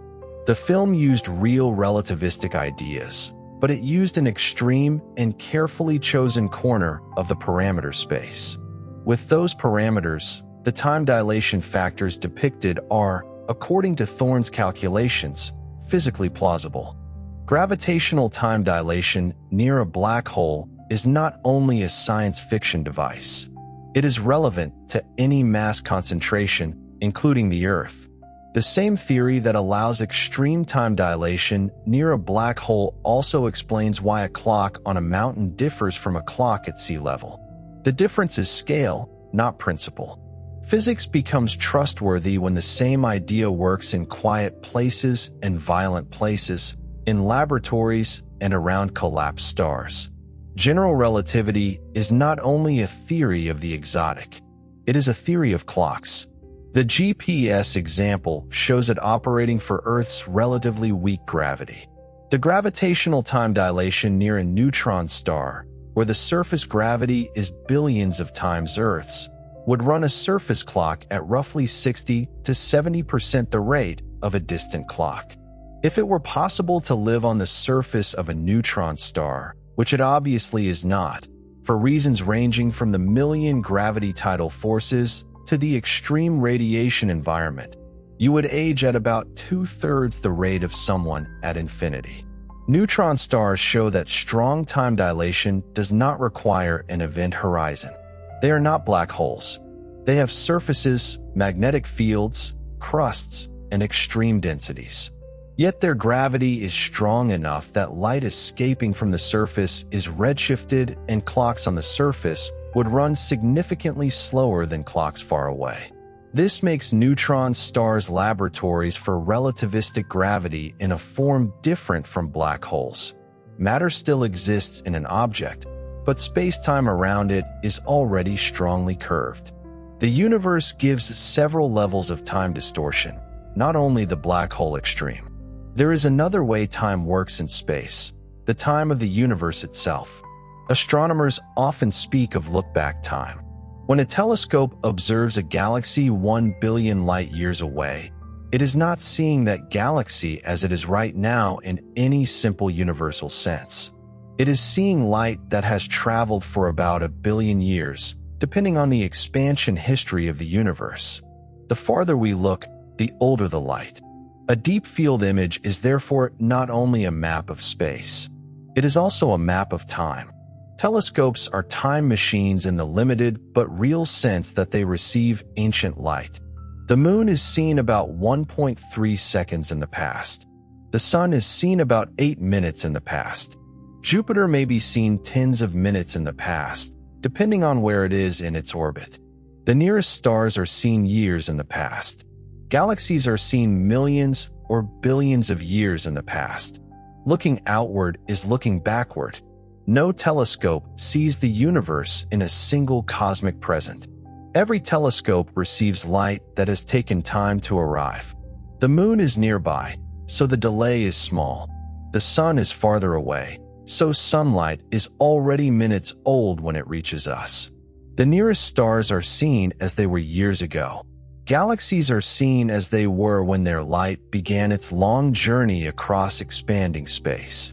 The night sky is therefore layered with time. This is why astronomy has a quiet emotional power. The light from a star is not only light from somewhere else. It is light from some other time. A telescope does not simply enlarge the distant. It brings the past into the present as a signal arriving now. Some stars are seen nearly as they are now by astronomical standards. Some galaxies are seen as they were before Earth had complex life. The cosmic microwave background is light from the early universe, arriving after traveling for almost the entire age of cosmic history. A telescope does not only gather light, it gathers delayed messages from different depths of time. But cosmological time is not simply distance divided by the speed of light, because the universe itself expands while the light is traveling. The space between galaxies stretches. A galaxy whose light has traveled for billions of years may now be much farther away than the light travel time alone would suggest. This is why cosmologists distinguish between lookback time, light travel time, comoving distance, luminosity distance, and proper distance at a given cosmic time. These are not different universes. They are different ways of describing distance and time in an expanding spacetime. There is also a useful concept called cosmic time, the time measured by clocks moving with the average expansion of the universe, the clocks of observers who see the cosmic microwave background as nearly uniform in all directions. Cosmic time gives cosmology a kind of large-scale clock. It is not a universal Newtonian time in the old absolute sense, and it does not erase relativity. It is a convenient time coordinate made possible by the fact that the universe, on very large scales, is homogeneous and isotropic, roughly the same everywhere and in every direction. When cosmologists say the universe is about 13.8 billion years old, they mean age in this cosmic time sense. The proper time along world lines of ideal observers moving with the average cosmic expansion from the hot early universe to now. That number is not the reading of one giant clock floating outside the universe. There is no outside clock. It is a time coordinate tied to the large-scale structure of space-time itself. There is no universal time valid for every possible observer in every possible motion. But there can be natural clocks associated with particular physical situations. On Earth, GPS uses Earth-centered reference frames and corrected satellite clocks. In cosmology, cosmic time is tied to the average rest frame of the expanding universe. Time and space is therefore layered. The word time can mean the reading on a traveling clock. It can mean the coordinate used to describe a system. It can mean the age of light arriving from a distant galaxy. It can mean the large-scale age of the universe. These meanings are related, but they are not interchangeable. Confusion begins when all of them are forced into one ordinary idea. Clarity begins when each kind of time is allowed to answer its own question. The layered picture keeps the meanings clear. There is proper time, which belongs to a clock on a path. There is coordinate time, which belongs to a chosen description. There is look-back time, which belongs to light arriving from the past. There is cosmic time, which belongs to the average expansion of the universe. None of these erases the others. They answer different questions. A human life is measured in proper time. A satellite constellation uses carefully defined coordinate time. A telescope image contains look-back time. A cosmologist speaking about the age of the universe uses cosmic time. One word, time, carries all these meanings. Physics does not flatten them into one simple idea. It separates them so the universe can be described accurately. The question, what time is it, is simple at a kitchen table. In space, it becomes richer. Whose clock? Which path? Which gravitational field? Which coordinate system? Which cosmic frame? Which light signal? Which event? Relativity does not make time meaningless. It makes the word time more precise. A vague question asks whether time is real. A precise question asks which clock, which path, which frame, which gravitational field, and which events are being compared. Once those pieces are specified, relativity gives definite answers. The mystery is not that anything can happen. The mystery is that the definite answer is often not the one intuition expected. A vague conversation about time asks whether time is real. Physics asks better questions. Which clock? Which events? Which world line? Which frame? Which gravitational potential? Which coordinate system? Which signal path? Once those questions are specified, relativity gives definite answers.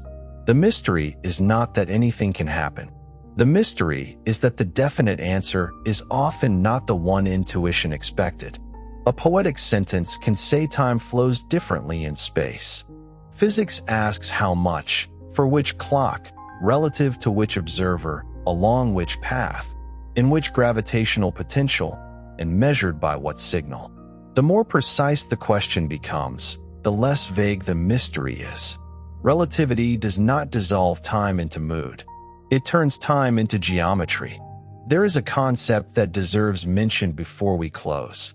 The distinction between coordinate time and proper time, which is the physicist's way of making precise the difference between the time described in a particular coordinate system and the time actually experienced by a specific observer. Many apparent contradictions in relativity come from mixing coordinate time with proper time.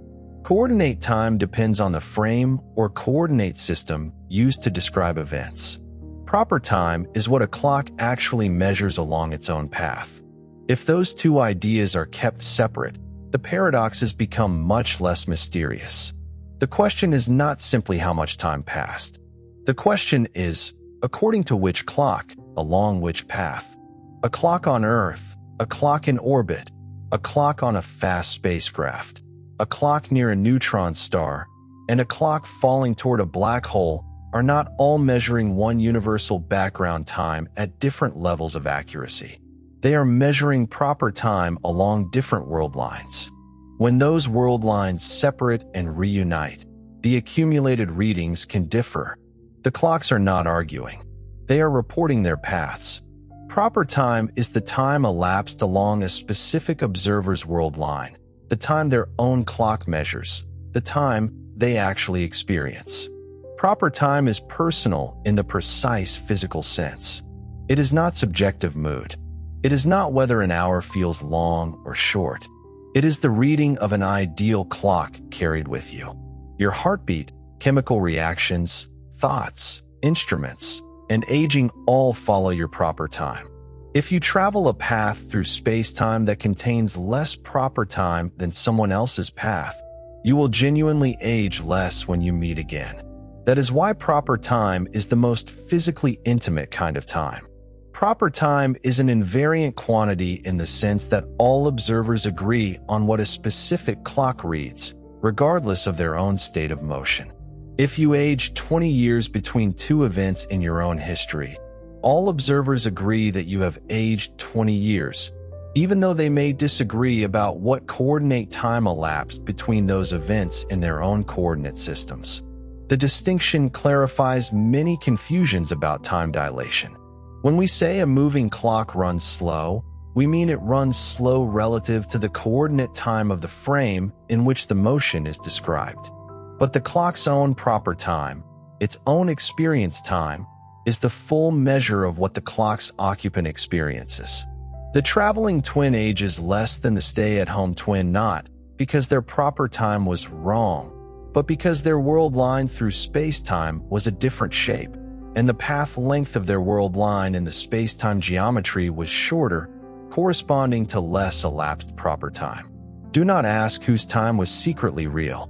Ask which path through space-time had more proper time between departure and reunion. In ordinary space, the shortest path between 2 points is a straight line. In space-time, the geometry is different. The inertial path between two events maximizes proper time locally, while accelerated paths can contain less. The traveling twins route through space-time is not the same route as the Earth twins. Different paths can have different lengths, and in space-time those lengths are measured as elapsed time. The proper time along any observer's world line between two events can be calculated from the metric of space-time, the formula for distances in four-dimensional space-time, integrated along the world line. In flat space-time, and locally in curved space-time, inertial or free-falling world lines maximize the proper time between nearby events. Accelerated world lines, paths that involve turning around or changing speed, give shorter proper times. This is why the traveling twin ages less. By accelerating and changing direction, they took a curved world line through space-time that, like a shorter arc between 2 points on a sphere, has a smaller total arc length.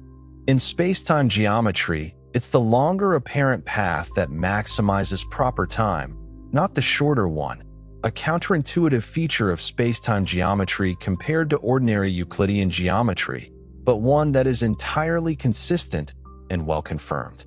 The unification of space and time into a single four-dimensional space-time, made physically necessary by Einstein's 1905 special relativity, and then reformulated geometrically by the mathematician Hermann Minkowski in his 1908 space-time interpretation, changed not just physics, but the conceptual framework within which we think about existence. Einstein had shown how time and space measurements change between moving observers. Minkowski saw that these transformations made more sense if space and time were treated as one four-dimensional structure. His famous idea was that space by itself and time by itself fade into shadows, while space-time remains. That was not only a mathematical convenience. It changed what physicists meant by reality. Events, not just objects, became fundamental. Before special relativity, space and time were separate and absolute. Space was the three-dimensional stage on which events occurred. Time was the uniform background against which events unfolded. Both were fixed, absolute, and independent of who was observing. After special relativity, space and time are neither separate nor absolute. They are aspects of a single four-dimensional space-time whose geometry depends on the distribution of mass and energy. Different observers, moving at different velocities or sitting at different gravitational potentials, experience different slices of this space-time as their space and measure different rates of time flowing through it. The only invariant quantities, the only things all observers agree on, are those that are defined without reference to any particular decomposition of space-time into space and time. The space-time interval between two events is invariant. The spatial distance and time difference separately are not. Different observers may disagree about how much of the separation between two events is space and how much is time. One observer may say two events are far apart in space but close in time. Another, moving differently, may divide the same space-time separation differently. But all observers agree on the space-time interval, the deeper four-dimensional relationship between the events. Relativity does not destroy objectivity. It moves objectivity to a deeper level. It gives the audience a picture they can keep. Not one giant clock for the universe, but countless world lines threaded through one space-time. Each clock measures its own thread. The threads can separate, curve, accelerate, fall into gravity wells, reunite, and show different elapsed times. The universe is not chaotic. It is structured, but the structure is space-time rather than universal time. That image makes the title's promise feel fulfilled. The practical consequences of this, GPS, particle accelerators, neutron star observations, are real and daily. But the conceptual consequence is perhaps larger. We no longer live in Newton's universe of absolute space and absolute time. We live in Einstein's universe, where space and time are aspects of a single geometry, where clocks run differently at different locations and velocities, where the flow of time is not universal but particular to each observer, and where the simplest question, "What time is it?" requires specifying whose clock you are asking about. The first misconception is that time dilation is just what something looks like because light takes time to travel. Signal delay is real, and astronomers must always account for it. But relativistic time dilation remains after signal delay has been corrected. It is a difference in elapsed time measured by clocks, not merely a visual delay. The second misconception is that the moving person feels their own time slow down. They do not.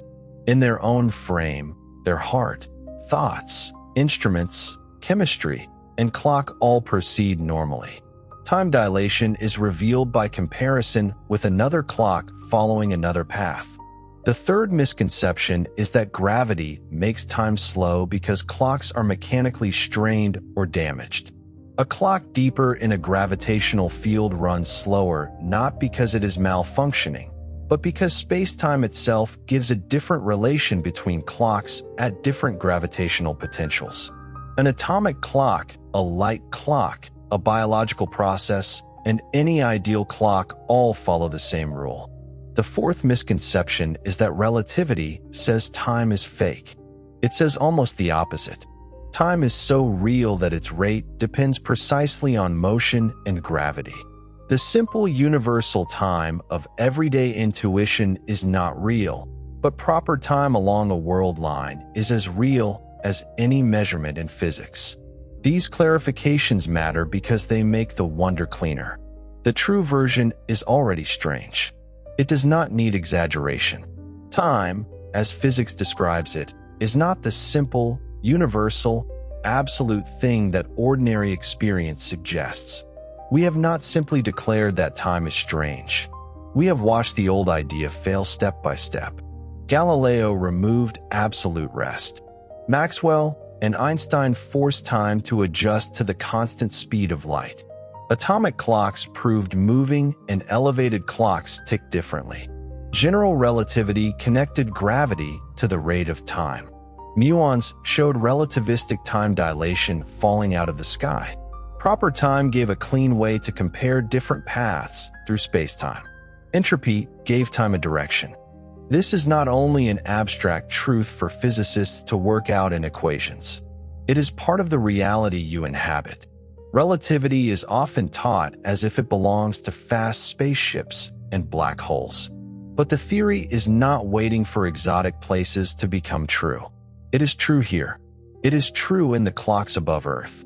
It is true in the particles created by cosmic rays. It is true in the tiny gravitational difference between your head and your feet. It is true in every world line, including the ordinary one you are following now. The universe does not become relativistic only when it becomes dramatic. Black holes and near-light speed ships are memorable, but they are not the reason relativity is true. They are only places where the effects become large. The same laws apply in a laboratory, in an airplane, in an atomic clock, in a satellite, and in the height difference between two shelves. The theory is universal. The drama changes with scale. The universe is stranger than Newton thought. Time is not a fixed, absolute background. It is a dimension of a curved space-time geometry, and it passes differently for different observers depending on where they are and how they move. There is something calming rather than unsettling in this picture if you let it settle. The calm comes from consistency. At first, relativity seems to remove certainty.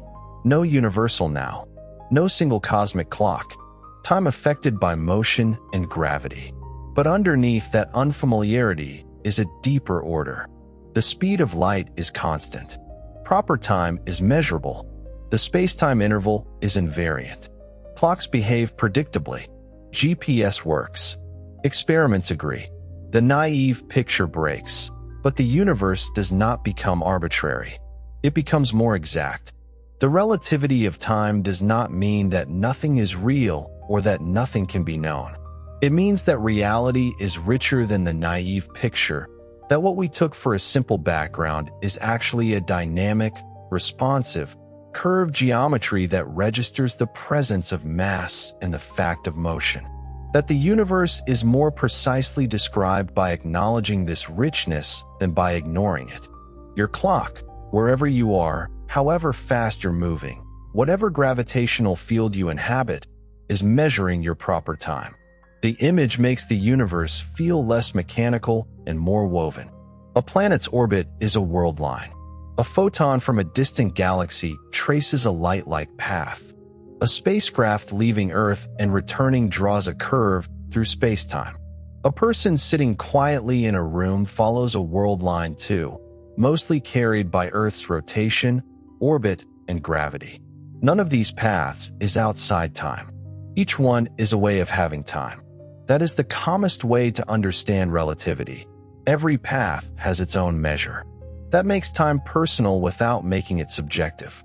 The time you experience, the time of your life. And that is perfectly real and perfectly valid as the measure of your own passage through the universe, regardless of what any other clock in any other situation is doing. You are aging at exactly the rate you are aging, following the world line through space-time that your circumstances have arranged for you. There is a quiet dignity in that. Your path is not the universe's only clock. It is not privileged over every other clock, but it is yours, and physics treats it as real. The time of your life is not an illusion just because another observer, moving differently or living in another gravitational field, would compare clocks differently. Proper time is local, but it is not fake. The universe allows many clocks without making any one of them meaningless. The old picture gave comfort by imagining one universal clock. Relativity takes that clock away, but gives something better. A universe where every clock has a valid local history, where comparisons follow exact rules, and where time is woven into the same geometry as space. That picture is quieter than the old one, but deeper. The universe does not need one master clock to be orderly. It needs rules for how clocks compare, and those rules are astonishingly precise.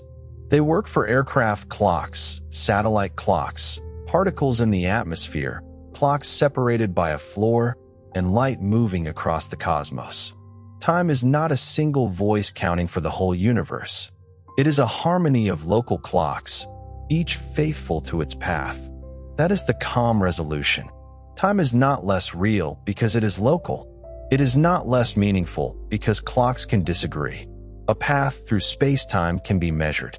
A clock can be compared. A signal can be timed. A prediction can be tested. The universe does not become vague when universal time disappears. It becomes more precise. Your own time is the time along your own world line. Every heartbeat, every thought, every memory, every quiet second passes along that path. Somewhere far above Earth, satellite clocks tick in another rhythm.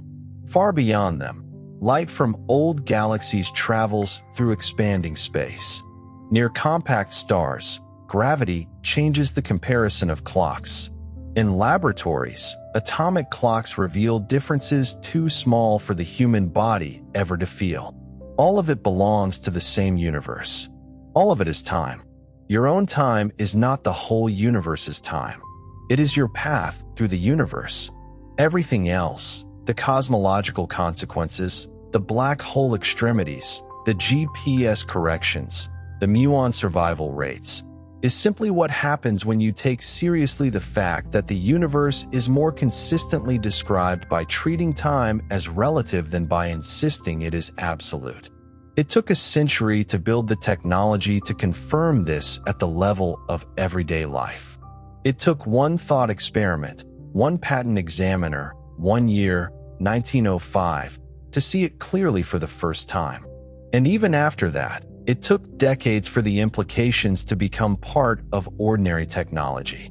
The theory began as a conceptual revolution about light, simultaneity, and moving clocks.